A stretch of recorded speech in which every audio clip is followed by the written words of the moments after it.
Mike, thanks. A group that did struggle a year ago. Erik Chinander takes over that defense. And, Coach, how do you go about rebuilding the confidence of a group that's coming off a really bad experience on the field? Yeah, I think first and foremost, we're trying to get them to play a little different style of defense.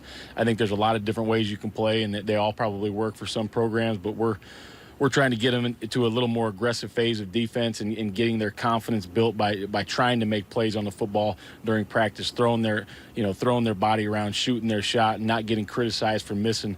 But it is taking a while to get the confidence built up. It's getting a while to get everybody running the football, but I think it's getting better. Today was the 14th practice. What do you want to get done the rest of camp? Well, I think the rest of camp, we need some situational work like we got today.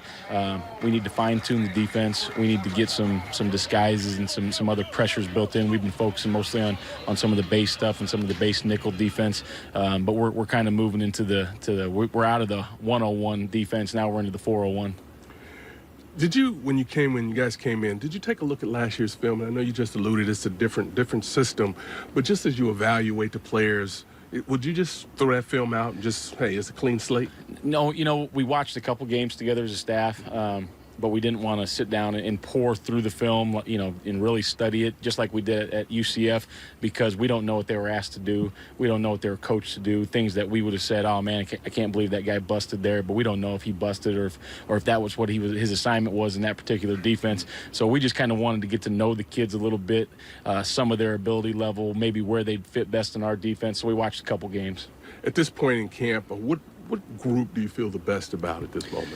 Well, I think, before camp started, you'd say the defensive line was the deepest group. The group that's made the biggest improvement has been the defensive backs overall, and that linebacker group has kind of solidified itself into who the 1 and 2 deep are and just kind of up their game a little bit. So I think there's been improvement across the board, but I'd say the most improved unit is the DBs.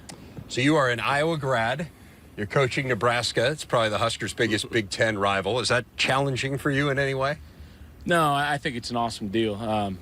When I was at Northern Iowa, it was so awesome to go into Kinnick Stadium and try to win, where I played in so many games and was part of so many great wins and some heartbreaking losses. But it's going to be an unbelievable feeling to go back into that stadium in front of my friends and family, because they're all going to be there. They're all going to be wearing Husker red, supporting me. So I just think it's an awesome deal, and I got a lot of respect for the coaches on that staff, and some of them were friends, some of them were coaching when I was there. So it's going to be an awesome thing for me. Great to have you back in the Big Ten. Erik Chinander, thanks for your time. Thank you.